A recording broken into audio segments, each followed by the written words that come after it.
the Zoom, so we'll just give it about a minute or two to get people into our Zoom room. But I'm thrilled to be here with our distinguished panel to talk about the issues of national security and antitrust. So I'll send a quick message in the chat, but just give us about a minute or two here to get everyone into the room.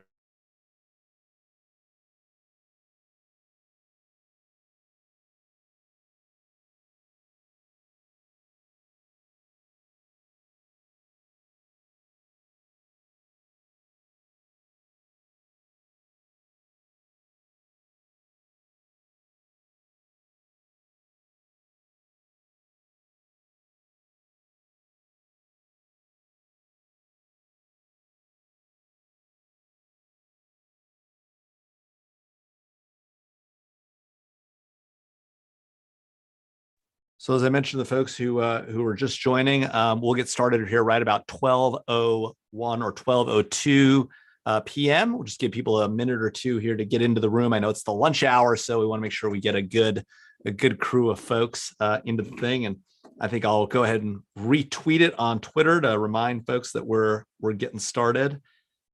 So super excited about this event.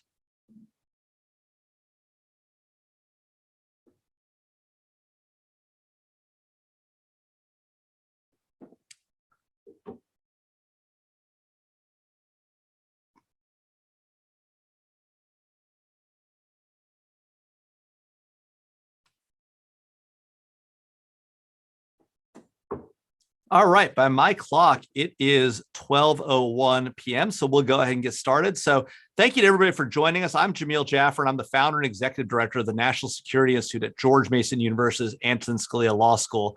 Today, we're hosting a discussion on antitrust and the national security implications of antitrust.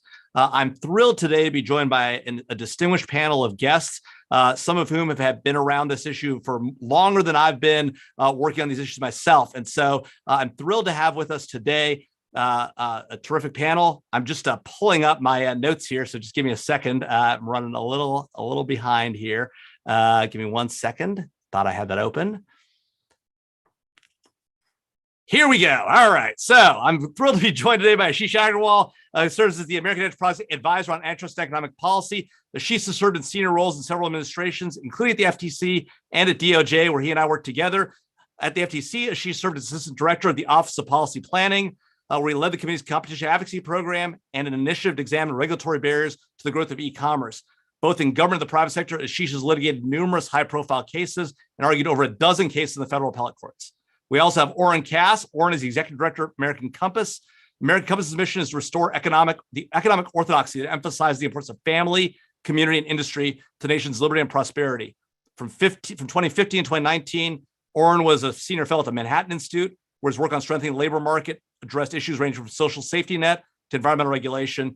Prior to his time at the Manhattan Institute, Cass held roles as a domestic policy director for Mitt Romney's presidential campaign, an editor of the Harvard Law Review, and as a management consultant at Bain & Company in both their Boston and New Delhi offices. Evelyn Farkas is the president of Farkas Global Strategies. She provides corporate executives and boards of directors targeted advice on her assessment of global patterns and trends for opportunities and challenges. Recent years, she ran to represent New York's 17th Congressional District, and prior to that, she served as Deputy Assistant Secretary for Defense for Russia, Ukraine, and Eurasia, and had a number of other roles, both in the Department of Defense and elsewhere in the government, and was also, at one point, the Executive Director of the Congressional Commission on the Prevention of WMD Proliferation and Terrorism. So, Dr. Farkas, we're glad to have you with us. And last but certainly not least, Jennifer Huddleston. She currently serves as a policy counsel at NetChoice. She was formerly Director of Technology and Innovation Policy at the American Action Forum. Jennifer's research focuses on the intersection, which we're going to talk a lot about today, of emerging technology in the law. Her work has appeared in a range of outlets: USA Today, the Chicago Tribune, Business Insider, Slate, and the New York Daily News. She's also appeared on CNBC and Fox Business. And so we're thrilled to have you here, Jennifer, also. So we've got a great panel, a great discussion. It's the fourth in our series of 4 events on this topic. And let's just jump right in. So Ashish, when you served at the FTC, you had spent a long time in government working on antitrust issues. You really spent a lot of time focused on it. So talk to us about some momentum that's going on the Hill, right? We've seen a lot of momentum building on antitrust regulation, potentially. What are the big arguments going on out here? And what can we see going forward in the next few months on these issues? Well, Jamil, first of all, thank you so much for the invite. And thank you to the National Security Institute for putting a focus on these issues, which really are important to the future of the economy in the country. The impetus behind a lot of the legislation really starts a century ago with Louis Brandeis, who had this view that big corporations were bad, inherently bad for competition, and also bad for society and the concept of democracy generally. And coupled with Louis Brandeis's views was what's come to be known as the Harvard School of Antitrust Law, which holds that the way to protect competition in a marketplace is to protect individual competitors. And the idea is that regardless of what those companies are doing for consumers, we need a number of competitors in a marketplace to preserve competition. Now, a lot of the legislative proposals that you're seeing today really flow from that thinking. So you have bills that would require the structural separation of many of our largest companies into separate components. You have bills that would make it difficult or outright impossible for larger companies to invest in startups, or just generally, dramatically increase the role of government in regulating, some of the large platforms and other companies.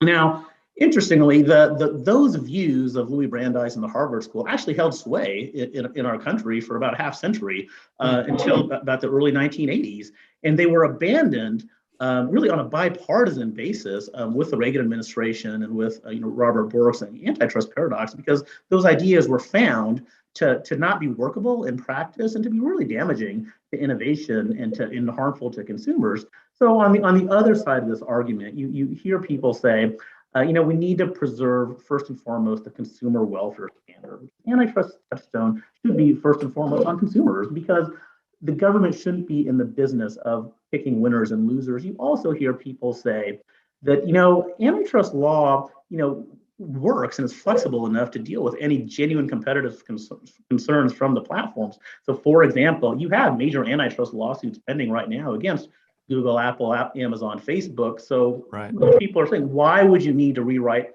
the laws now when you have these lawsuits pending? And a big part of the concern is unintended consequences. Our economy has become the most dynamic in the world, in part because we have a very stable legal regulatory financing regime, particularly as compared to Europe. If you upset that balance by rewriting the laws, what's it going to do to innovation and what's it going to do to national security? So with that, I'll kick it back to you. So, Ashish, that's really helpful. Evelyn, I want you to help us understand, oftentimes we don't really think about national security and antitrust as things that sort of go together, right? Ashish made the point about innovation and how important that is to our economic and our national security. Help us understand, why does what we're doing with respect to any of these big tech companies, right, or in the antitrust space generally, if we reform antitrust, what potential implications do they have for our national security? Why? And is there any relevance to our alliance relationships with our friends in Europe, because they're active in this space also? Oh, you're muted. So first of all, thank you, Jamil, and to the Institute for this opportunity. It is true. I'm not normally somebody who shows up at a meeting about antitrust.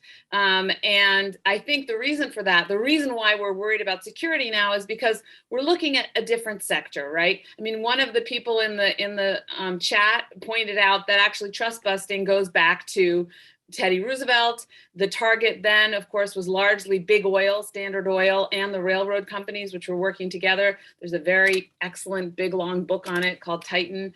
And that was the impetus. And so security people like me didn't really focus on that because at the time we weren't talking about a global market and it was a very different industry. Today, we're talking largely about digital companies, and that's where we are running into a lot of potential danger from the national security perspective.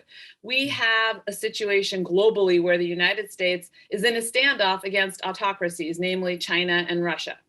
Right. And in the case of both countries, it's a political military standoff where technological innovation and economic capacity is important. There is a distinction between Russia and China in this realm. They both have the same objective, which is to basically undercut the United States and our allies, our economic and political allies. China is different from Russia in one major sense, which is their economic ability, right? And so they can raise money. The state will provide and does provide money directly into the innovative arms of the Chinese economy, right? And that is a distinction also between China and the United States and our allies, although to a lesser extent with some of our allies. And that's why when you look at China and the innovation component of it, they're not going to ever be as competitive. We're not going to be able to compete the same way if we go to the point where research and development in the private sector is hindered by what we do on the antitrust front. So that's the innovation component. When we get to, strictly speaking, more narrowly speaking, security, there we have a lot of concern. And I have a piece that came out this summer in Politico on the US-European component, where the Europeans have passed something called the Digital Markets Act. They are trying to protect their own companies, frankly speaking, but unfortunately they're targeting, basically the way they've written the legislation, they're targeting the big 5 US companies and opening the door inadvertently, I believe, to China and Russia. And so their legislation basically would require a whole host of things that companies have to do, to include providing proprietary information to other companies, to allowing a presence. So it creates, without going into the weeds, it creates a number of vulnerabilities. And I think, I don't want to monopolize the airspace here, and we can talk further about the details, but what I would caution is that because we're talking about digital industry, right? Because we're talking about something that's global, and in the context of the standoff with China and Russia, we need to make sure that whatever legislation we develop, and I should be clear that I'm not against, trust busting, if you will, or legislation that increases competitiveness in our economy and in the global economy, but we have to be really mindful that we do not cede an advantage to Russia and China, and that we maintain competitiveness in the United States, because our government right now isn't funding the private sector, isn't funding innovation the way the private sector is. There's a 1-to-3 ratio there. Yeah, no, that makes sense. That makes sense. So Jennifer, we heard Ashish talk about some of these reforms that are going on. I'd love you to walk us through some of those.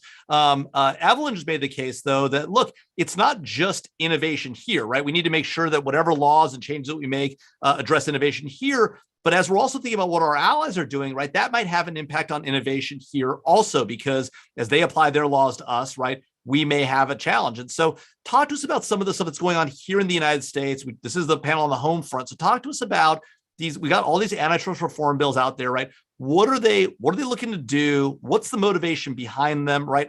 We've heard a lot of talk, from both the left and the right for different reasons about why they're concerned about big tech, right? There's these claims that, there's suppression of speech on the right? You hear these claims about worker treatment and the bad behavior of big tech companies on the left, right? What does this have to do with antitrust, and what are these bills proposing to do?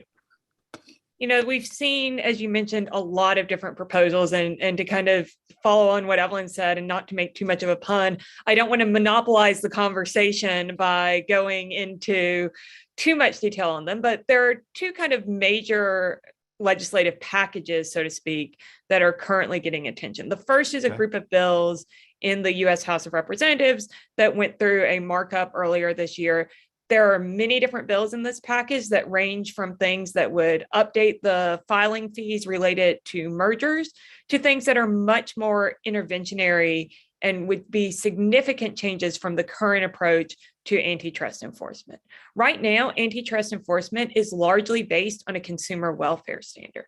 Most of these proposals are looking more towards that European standard that was mentioned earlier, more towards things like the Digital Markets Act that would instead shift a focus to a presumption of wrongdoing for these largest companies, particularly when it comes to things like mergers and acquisitions, where there would be a shift in the burden and a shift in the presumption of what mergers would be allowed to go forward. As well as to things such as the ability to package products and services together, or the ability to even have generic brands on things like Amazon Prime or Apple's own apps in its app store.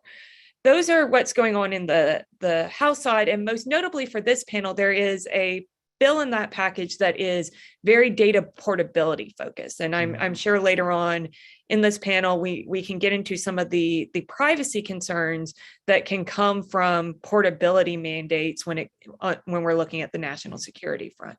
Then on the Senate side, you have Amy Klobuchar and led bill that again is looking at big tech specifically, but could have much broader implications in the future potentially. And again, is shifting more back to that big is bad concern.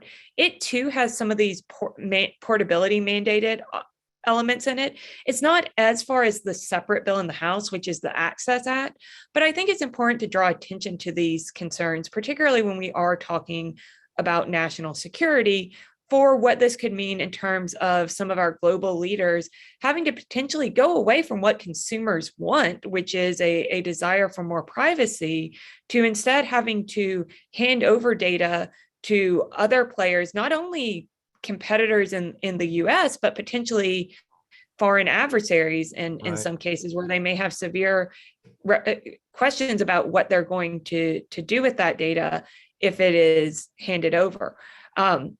I will also say when we're looking at this more generally, when it comes to antitrust in the US and this potential shift to a more European model, we also have to consider that this really is a global market, that these companies are competing with international rivals. And so as we're having these debates, one of the debates that keeps coming up at time and time again, both in terms of what is the market definition regarding the service, but also what is the market definition in terms of, given the current geopolitical and global landscape, how are these companies competing not only with each other domestically, but with perhaps Chinese and Russian counterparts?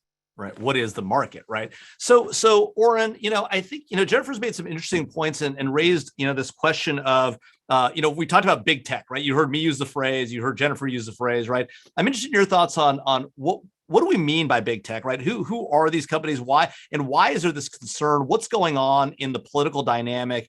And are these bills that we're seeing on Capitol Hill, are they really aimed at fixing the problems that we hear being described? Because I hear these political concerns about quote unquote big tech, and they come from both sides of the aisles we talked about. But then I see these antitrust bills, and they, as Jennifer's laid out, that they may have this European aspect to them. Is that right? And if that's right, do we think big is bad is the right approach, or are we missing something here in this conversation? Thoughts? Well, I think it's a great question, and thanks so much for having me. What I'm struck by in the comments so far is that I think there's a certain vagueness in how we're defining the problem or the concern. If I were to try to interpret it, and certainly others should correct me if this isn't right, it essentially goes, number one, tech and innovation are incredibly important to national security. No disagreement there. Number two, what we would call big tech, the companies in the tech sector that are the target of these monopoly concerns are somehow important to tech and innovation. And number three, therefore, we should be very concerned about antitrust or other regulatory measures that might disrupt them. Number two in that formula strikes me as simply incorrect. That is, the big tech companies that are the focus of antitrust discussion today are not ones that are making meaningful contributions to our national security, right? So Facebook, I think we should talk about companies here. If antitrust is a very fact-specific inquiry. If there's a way that Facebook innovation is vital to our national security, I'd be very interested to hear it. I can't think of one. Google, in theory, if it were doing good and important innovation, one could imagine, for instance, its work on artificial intelligence being vital. But of course, it, in recent years, almost simultaneously opened up an artificial intelligence center in Beijing while withdrawing from doing work with the Department of Defense. So we also have a problem that if you want to claim that you as a big tech monopoly are vital to the national interest, you actually have to act in the national interest, which we don't necessarily see today. And then third, I think we see a real problem where the monopolistic issues as we see them are really actually quite corrosive to innovation. If you think about companies like Google and Facebook in particular, they are deriving these massive profits at this point, not from actual innovation, but from rent seeking. and this goes to the market definition point, they're advertising companies. That's where the money comes from. And look, maybe that's fine. It's not a national security concern. And the reality is that we've set up an ecosystem at this point where the venture capital model, the talent model, the investment model is make a sprint to achieving a natural monopoly in some market to live off the rents. And that is directly channeling talent away and investment away from the kinds of innovation that would be vital to our national security. So in fact, last thing I'll just mention, Eric Schmidt, longtime Google CEO, has an op-ed in the Wall Street Journal today lamenting that we have fallen or are falling behind China on all of these vital areas. He said we're already behind in major areas of artificial intelligence, for instance, behind on 5G. It's not clear to me how the big tech monopolies we have are in any way responsive to that. And so it's not clear why national security concerns should be raised as a defense of them in the antitrust conversation.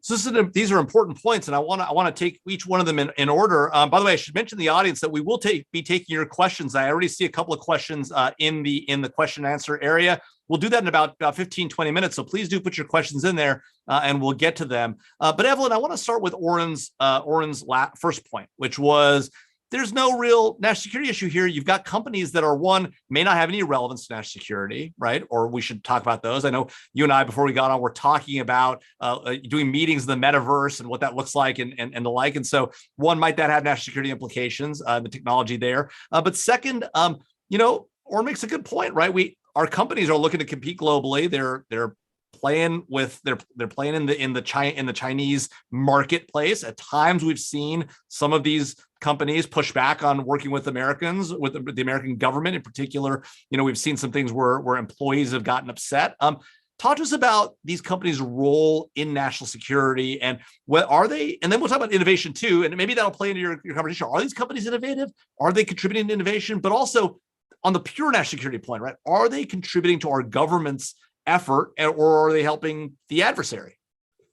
Well, I don't want to go down a whole rabbit hole of discussing Facebook and the impact Facebook has had on our national security. But what I'm pointing to are some of the requirements that pending legislation, for example, in Europe or the US examples that Jennifer just talked about, require some interoperability. So require companies to transfer sensitive data to third-party providers without saying, but not the ones from China and Russia, and that's my beef, that we need a more thorough system before we regulate just so broadly.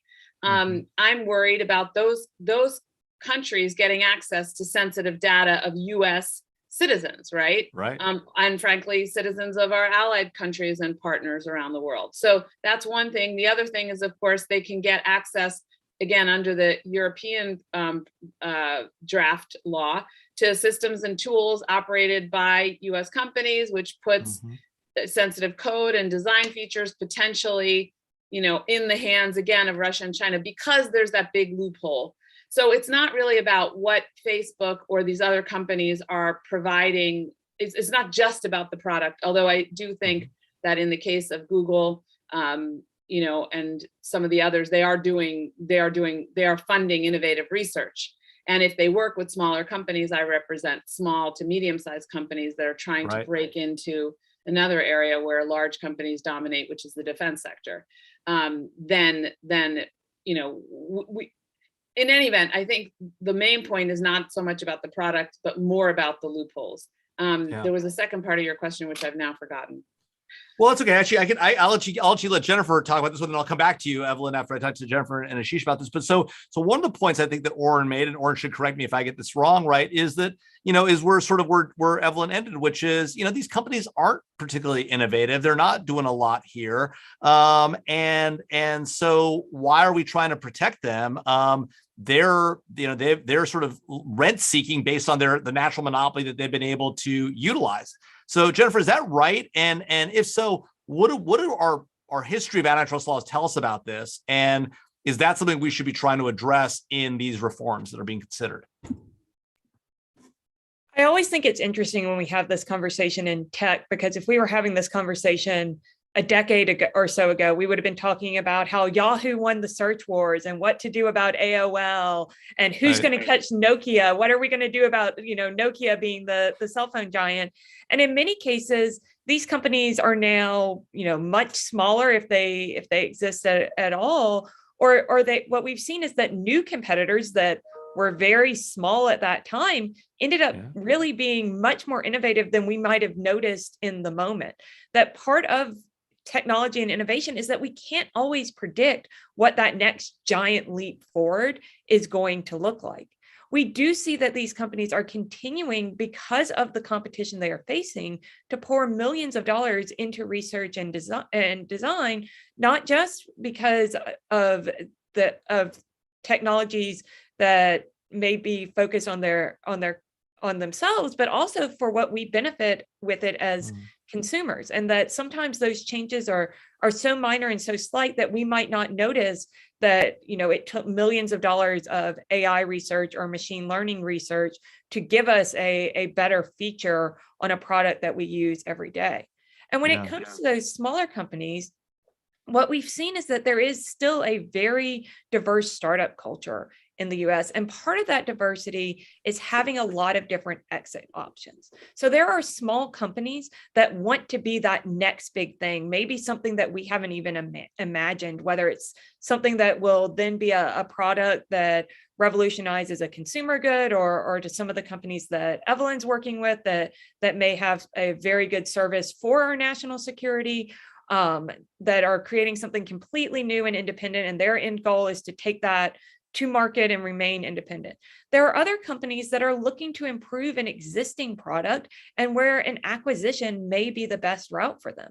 And the advantage of our current system is that we have a healthy culture that allows a lot of those different options, and that our current antitrust laws are focused on consumer welfare, which also analyzes these acquisitions and these mergers in a way of looking at things of how is that going to impact the consumer experience of the market. I think we sometimes in these conversations forget that we do have existing tools, that the issue is not that there are no tools if there is something that is anti-competitive and harmful for there to be an intervention, and that instead we want to look at, make sure that we aren't trying to intervene and more with government tools that are incredibly powerful into what is currently a competitive market, and perhaps in some of that robust startup culture that provides a wide range of options. Yeah. Ashish, I do want to come to you, but I actually want to go back to Oren for a second and have him respond to some of what's been said thus far, because I'm interested to know, Oren, we talk about innovation, we talk about whether these companies in particular are innovative. But, Jennifer makes a really good point, which is, look, a decade or a decade and a half ago, we would have thought about MySpace or Friendster, right? Or Netscape, right? And yet we, or Microsoft's domination with Internet Explorer, right? And yes, there were antitrust issues raised with that, right? But at the end of the day here, IBM's not as big a player as what people might have thought, right? Microsoft's not there, although they're trying to become a bigger player, right? And yet we have these companies, Google and Facebook, and are they going to be replaced in the future? And isn't it fair to say that the current antitrust laws we have and the sort of fairly hands-off policy we've had to technology innovation over the last 2 decades has actually contributed to the massive innovation we've seen? And rather than sort of holding it back, we're actually seeing the growth that's even happening today. That might be true. I think it'd be an interesting discussion, and I'm happy to get into it further. It has nothing to do with national security. And I think one thing that's striking in the responses from both Evelyn and Jennifer is that they essentially waive the argument that any of these concerns and stricter antitrust enforcement would have anything to do with national security. I think it's actually striking. I hadn't thought about it this way before, but Jennifer raising the consumer welfare standard as something we should be sticking to actually runs quite against a concern with national security, right? If we want to take national security into consideration in our antitrust law, which I think we should, that's actually a concession that the consumer welfare standard isn't sufficient. That as we consider the structure of our markets, the scale of companies, the trajectory of innovation, that just asking what produces the best, doohickeys for consumers can't possibly be a sufficient analysis. And so that's exactly why I think we therefore instead need to go back to the question and look at how the current role of these massive companies in our tech ecosystem either is or is not conducive to the kinds of innovation that would be good for our national security. I laid out several reasons why I think they're not only not helpful, but actually destructive, particularly in the kinds of innovation that they are and aren't pursuing, and what that does to the flow of talent and investment. So I'm still open to the argument that no, here's the reason why we need to sort of preserve or allow this sort of market power for national security sake. But I think someone has to actually make that case. Otherwise, it comes across more as essentially a sort of pretextual trial balloon floated by big tech. Hey, let's see if we can kind of get in under the national security umbrella. And I think what you're seeing here is actually you can't really. Yeah. So, Ashish, let's talk about that, right? Because you served in the prior administration, and that administration for the first time, put in writing that economic security is national security. We've always sort of understood that, right? It's sort of been a premise, but they put it in writing in the national security strategy. So, to Oren's point, what is this connection between the need to allow companies to innovate, and are these companies the most innovative? Or are they helping innovation? Are they funding innovation? And if they are, does that matter in terms of economic security? And does economic security matter to national security? Or is this just a made up sort of hopping over too many things, and it's not really about national security? It's about something else. What's your view on this? You were there at the FTC. Talk to us about where sort of your thoughts on this issue. Yeah, I would respectfully disagree with Oren on the importance of innovation in the private sector to America's national security. The Progressive Policy Institute put out a great paper recently, and I'll drop a link to it in the chat, talking about how much the private sector underpins America's ongoing innovation in things like quantum computing and 5G, and artificial intelligence. So just a few stats. So U.S. businesses fund 3 times as much R&D as the federal government.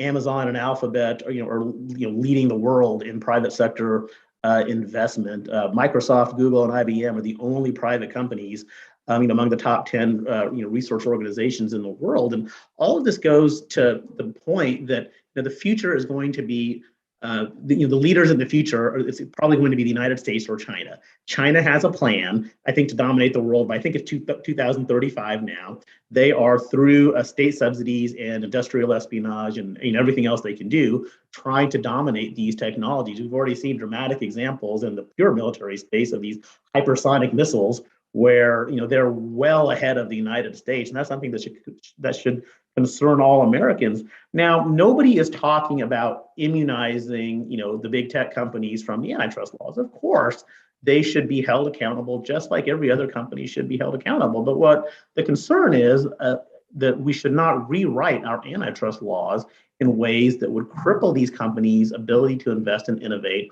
or force them to structurally separate in ways that would eliminate their ability to invest. I would actually respectfully say there's bipartisan recognition of the importance of the private sector to America's national security. So, for instance, just this summer, President Biden hosted a conference at the White House with the CEOs of Amazon, Apple's, and others, in which those companies committed to ongoing cybersecurity investments to the tune of tens of billions of dollars. I think IBM committed to training more than 100,000 cybersecurity professionals in this country. It's the private sector that underpins the country's cybersecurity.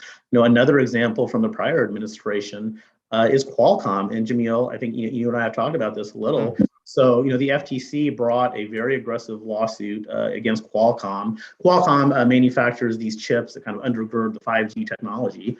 The FTC brought a very aggressive lawsuit against them, challenging their global licensing practices. And the Department of Justice actually filed a brief against the FTC and said, no, this overly aggressive antitrust lawsuit is going to imperil Qualcomm's ability to continue to innovate and therefore harm America's national security. So you do have concrete examples of where the private sector's ongoing innovation is really critical to our ongoing national security.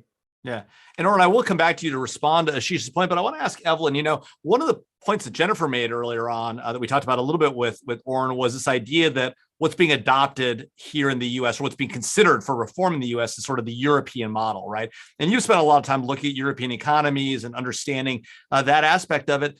Help us understand, is the European model innovative? Does it have the kind of innovation that we would want here in the United States, particularly as we go into this competition with China? And if not, what impact would adopting a more European-like model, if Jennifer's right, that's what it is, here in the US have on our economic and our national security? Well, so first, before I answer that question, I did want to answer or respond to the second part of Oren's question, because I remembered it, which had to do with, big tech and their lack of patriotism, or their inability to balance national security interest in a way that is actually favorable to the United States, or successfully balance that. And I think that there is a real problem with that. So I would agree with Oren that we have seen these companies from the big tech sector where there's a lack of a culture of understanding. So the Google Maven program, where the employees were aghast that their company was helping the Department of Defense, essentially effectively target terrorists through the drone program, which the Department of Defense obviously funds and runs. And the leadership at Google was obviously supportive of the US government's efforts, but the employees weren't. And I think that's one example, but there are many examples where, and I don't want to pick on Silicon Valley because there's more to big tech than just Silicon Valley. And also even within Silicon Valley, there are more patriotic minded companies. But I think culturally, for a long time, in Silicon Valley in particular, there was a lack of appreciation for the fact that they are essentially, fighter aircraft sitting on a carrier, which is the United States of America, because the United States of America creates a safe environment for them to operate competitively. And so that I think is a point that I do want to agree with Oren on that. And these companies, the big tech companies, have to be mindful of those aspects of national security as well, that we are allowing them to be competitive globally. Now, getting to your point on Europe, that's why we actually need the Biden administration to engage more forcefully, if you will, with our European allies in the first order, because we saw this Digital Markets Act draft, and apparently it was discussed in the new US European Technology Council. Right. But the Europeans didn't take any action, from what we can tell, to change their draft legislation to address the concerns I mentioned already, basically the vulnerabilities that open the door to China and Russia, because they're only targeting American companies, and European companies are not likely to jump into the breach immediately. It will be China and Russia that will jump into the breach. And so we right now are in a situation where the Europeans are diverging from the United States, although, again, as Jennifer mentioned, there's other legislation in the US that might be closer to the European model. But we need to sit down with the Europeans and really make sure that across the board we're aligned. I think it's similar to, in my mind, similar to what we do on sanctions policy. It's only going to be effective in protecting our mutual interests, which is in a democracy and in a liberal free market competitive economy, if we do it together. So I'm concerned right now that we don't have a really good way ahead with the Europeans. I'm unclear what our policy is, because I haven't really seen the administration put anything out yet. We have all these pieces of legislation, but I don't think the White House is, you guys can correct me, the White House hasn't weighed in necessarily definitively in favor of one or the other. So I do think whatever we do, we need to do it lockstep with our allies and partners, especially the biggest economic partners. So the European Union, the Japanese government, the South Korean government, especially in tech, so that we don't cede the ground or provide an advantage to the Russians and Chinese economically, but again, more importantly, on the issue of national security, tech, privacy, all of these things that we don't want to see those countries gain an upper hand, because not to go down a whole nother path of conversation, but the way that they use technology in those other countries is according to a different set of rules. Look at Xinjiang province, but even Hong Kong and other parts of China. And we would like our rules to be the ones that prevail. Yeah. So when I say not necessarily US, but Democratic. The Western allies, right? Democratic nations, right? So Oren, I want to give you a chance. I am going to go to questions from the audience, and Jennifer, I will come back to you in just a second. But Oren, I want to give you just a chance to weigh in. You have a concession from Evelyn there, right? That no doubt some of these companies have perhaps not focused enough on helping America's national security infrastructure at times. But what about the point that Ashish and Evelyn both made, which is, and what Jennifer raised really earlier, which is, look, the place we don't want to go, right, is sort of the European approach to innovation. Europe has had innovation challenges for decades. It's partly because of the way that their laws and their systems are structured. Adopting their approach to antitrust seems like exactly the wrong direction. Are we getting this wrong here? Is that not what's going on here? And if it is what's going on here, what's the best response to that claim? Well, I realize it's not fashionable to do this often on Washington panels, but I do have to start by saying I think that Ashish just quite willfully misrepresented what I'd said. I opened my comments by specifically trying to follow the chain of logic and saying, look, there's no question that innovation is vital to national security. I would also agree that private sector innovation is obviously vital to innovation. The question that I keep asking is whether big tech as it's operating today is the right mechanism for pursuing that innovation.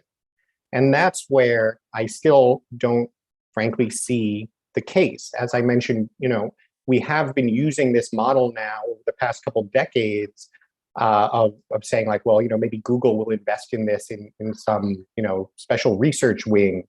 And it's not working. We're falling behind. And so essentially what you have to believe that we need Google to be this agglomeration of advertising monopoly is to believe that generating massive amounts of cash through advertising, targeted advertising, and using that to fund research in advanced national security priorities is the right way to make progress.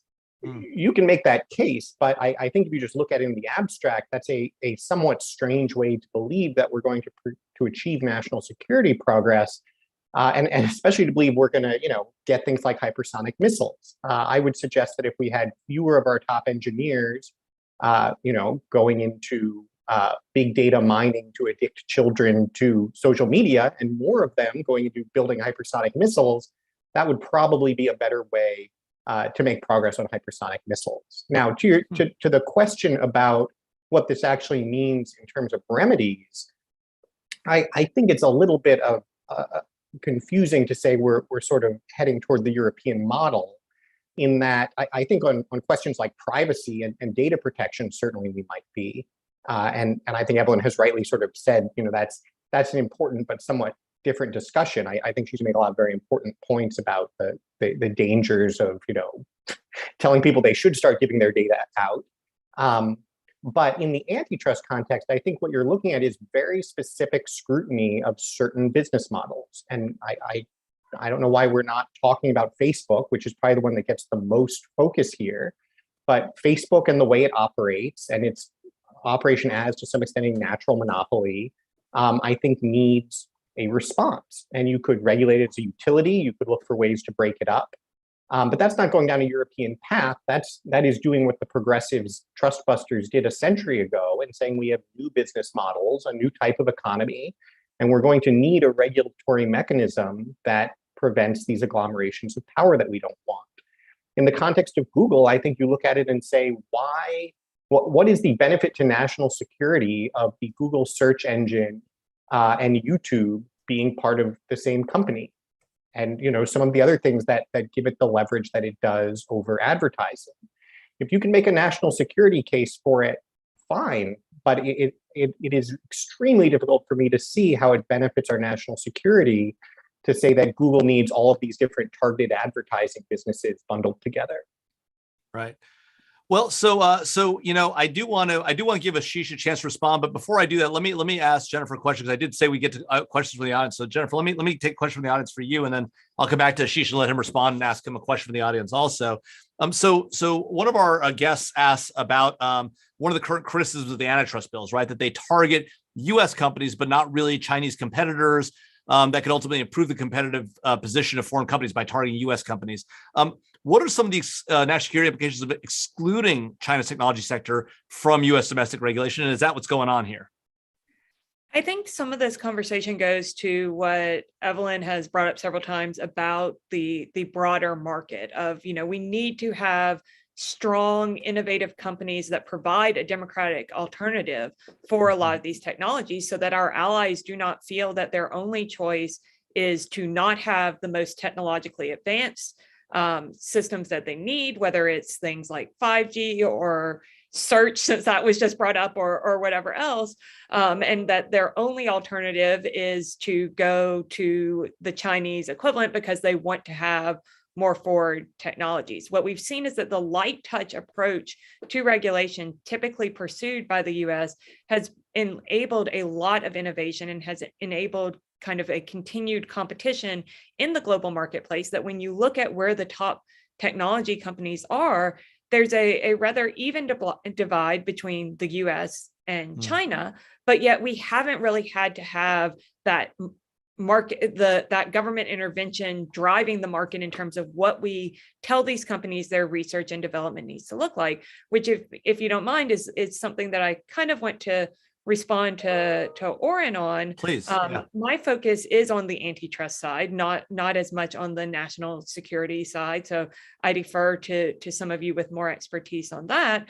But the way I look at this is also in the broader debate over industrial policy and what, if anything, there should be in terms of government intervention in the research and design process. And I think it is important to think about the fact that it is so hard to predict the direction that these things need to go, and that we've seen these conversations before as well around other technologies, only to see that the marketplace is able to respond as well, if not better, than a government-directed strategy. Yeah, it's an important point. Ashish, I want to give you a chance to respond to Oren's claim that you misrepresent what he said, but I also want to ask you a question from the audience, since you were at the FTC, and this question is about the FTC. The questioner asks about the fact that we're seeing this sort of what some have called, I've called a pandemic in terms of cybersecurity, particularly when it comes to ransomware.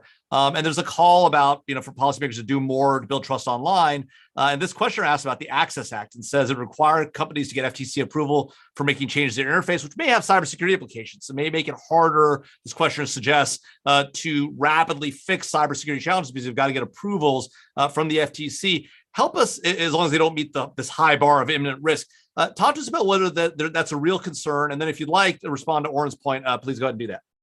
Yeah, so Oren, I certainly didn't mean to misrepresent anything that you said in my comments.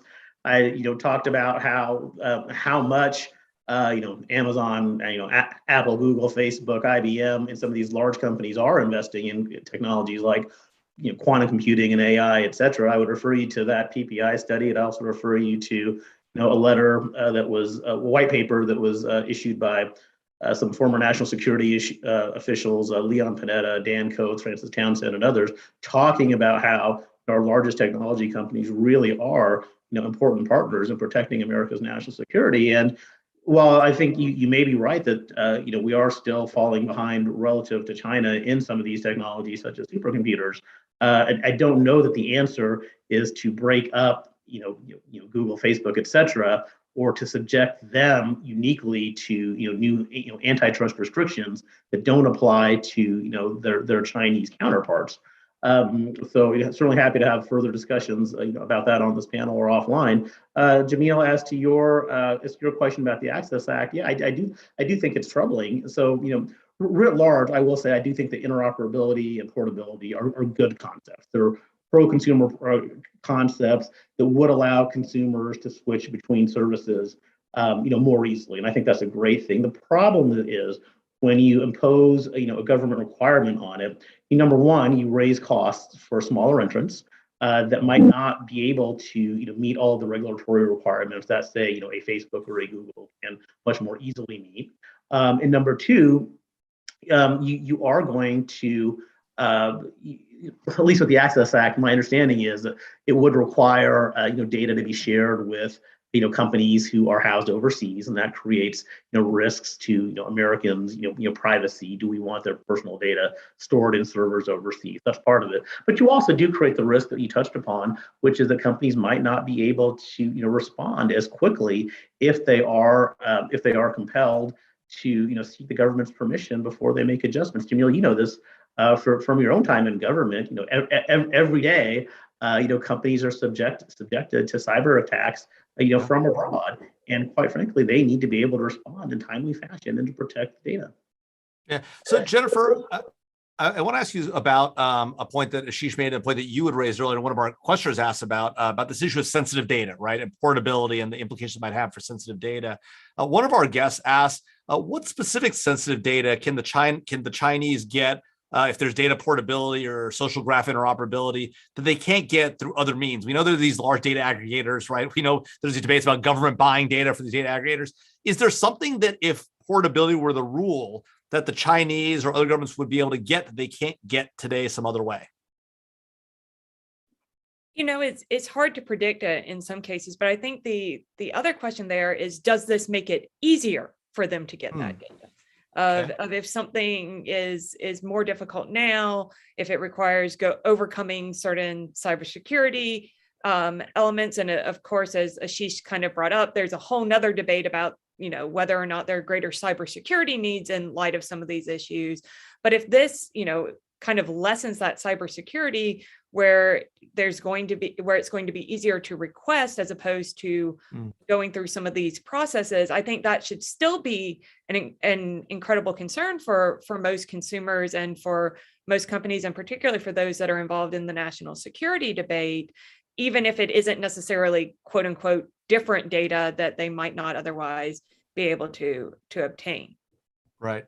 So, Oren, I have a question for you from the audience. One of our attendees asked about the critical shortage that we face in this country of skilled labor, and you've looked at the labor market problem extensively. And this comes in the context of unfolding cyber conflicts with China and Russia, sort of low-level stuff that we've seen, sometimes breaking out to a more problematic thing. And this questioner asks, is it wise for legislators and regulators to look to break up some of these companies that are providing the scale that's maybe necessary to train and employ workforces across broad areas of these digital skill jobs? What thoughts on that? I think having the capacity to train more skilled workers is incredibly important. The question is then, what are they going to do? And the problem is that today, all of the economic incentives, because of the way we allow some of these markets to operate, is to focus on doing really efficient targeted advertising. If you think about the amount of talent that Silicon Valley is absorbing and the share of it that is going to these kinds of issues that we're concerned about, we have a real mismatch.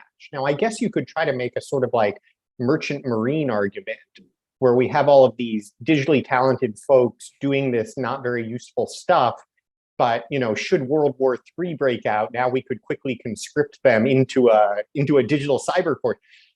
I mean, sure, I guess that's a fun argument, but in practice, I think we have a real problem that the types of innovation that the market is rewarding in a market where we don't break up market power and where we allow these hundreds of billions of dollars in rents to accrue don't align with the national interest. And so, I would just briefly, because it really jumped out at me when Jennifer raised this in the industrial policy context, I think it's a great example. We're so used to falling back on this rhetoric of consumer welfare, of, market signals guiding innovation. That's all terrific. It has nothing to do with national security.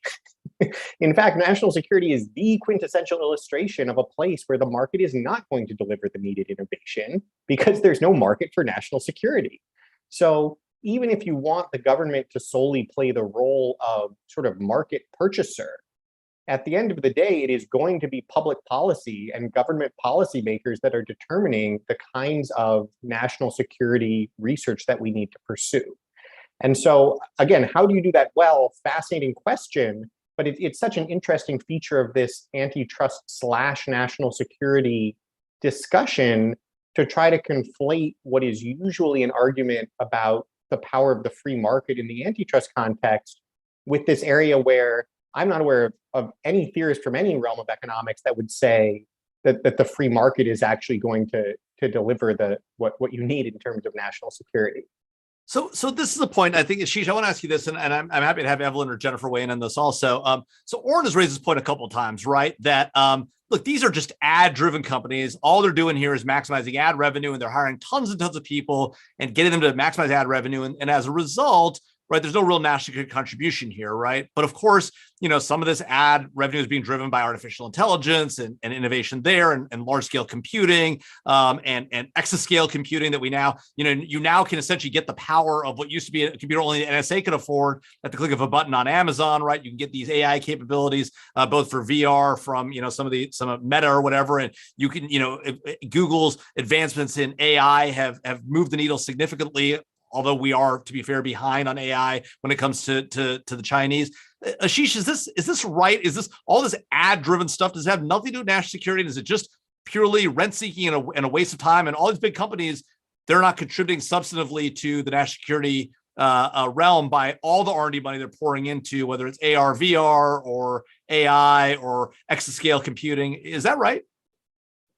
Well, again, I would respectfully disagree. I think all of those things adds to, the country's soft power, for one thing. I think it's a good thing that, for the country that the world's leading search engine is Google, that the world's leading, social media company is Facebook, that one of the two world's leading, producers of smartphones is Apple. These are companies that are based, here in the United States. Their servers are largely here. They're subject to U.S. laws, and they're led by Americans. So I think that is all a good thing, and it's just interesting that these in some cases $1 trillion companies are being dismissed as just pure seekers of clickbait when they are leading innovations in things like the metaverse or self-driving cars or what have you. So I think it's a very good thing that these companies are based here. The marketplace is certainly telling us that. And I'd be very loath to, adopt some sort of industrial policy that devalues these companies because some people don't see value in them. Yeah. So Evelyn, let me ask you. Let me come to you on this question. So, one of our guests asked about the fact that that one of the ways that the government is advancing its capabilities in machine learning, big data, and the like to confront China, Russia, Iran is through partnerships with some of these private sector companies, including some of these large companies. We've seen, obviously, as both you and Orna pointed out, some big misses there where companies in response to their employees have decided not to go down this road. But is it the case that, in fact, the government is working with private partnerships? And if they are these industries well protected against counterattacks from the other side? And if not, what can the government and industry be doing better to address that concern? What do you mean by counterattacks from the other side, Jamil? So one of the things is, so we're hearing about this public-private partnership that it takes to drive machine learning, big data, and the like. One, is that true? And is that in part a response to Oren's point?